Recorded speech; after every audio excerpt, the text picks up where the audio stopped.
Mesdames, mesdemoiselles, messieurs, regardez les lutteurs des Diables Rouges. Admirez comme ils répètent leur prise encore et encore. Quand ils vous empoignent, alors votre poignet se retrouve enserré comme l'épée du roi Arthur dans son rocher. Impossible de l'en dégager. Si vous les défiez, ce sera à vos risques et périls. Quand un diable rouge vous déracine, c'est comme une fleur qu'il vous cueille et presque tendrement vous dépose au sol vos deux omoplates, les ailes d'un ange déchu étalées sur le tapis.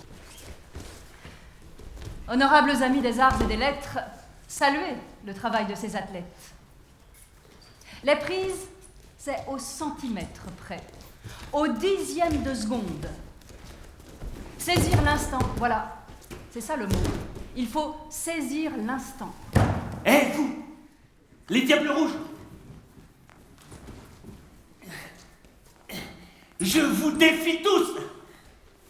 Allez, venez m'attraper.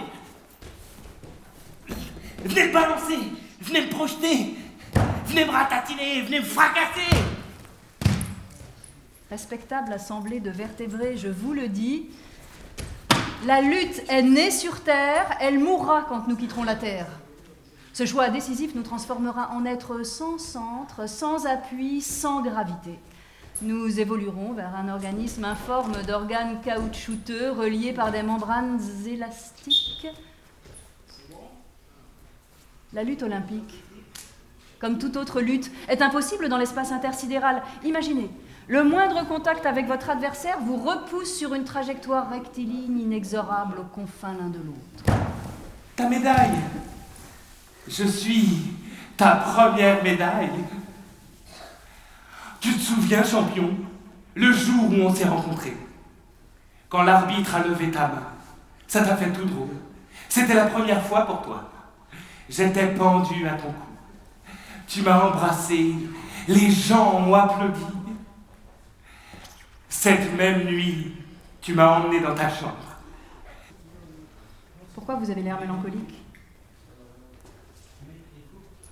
On n'est pas mélancolique, on est fatigué. On a le sang lourd, on a les muscles saturés de toxines, on a le souffle court, on a le cœur qui bat à toute blinde. On n'est pas mélancolique. On essaye de se motiver, de trouver un motif de rancœur contre notre adversaire, d'attiser la rage en dedans. On se prépare pour le prochain choc.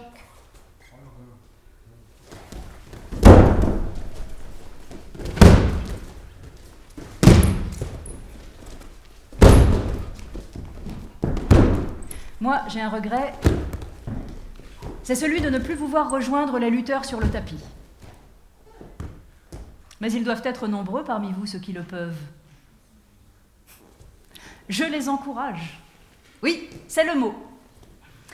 J'aimerais leur donner ce courage de marcher jusqu'au gymnase, de passer devant la guérite de Haussine, de longer les murs orangés et jaunes, de se changer dans les vestiaires, d'entrer dans la salle, de monter sur le tapis et d'expérimenter la sensation très rare, très ancienne, très actuelle, très immédiate, très subtile de lutter.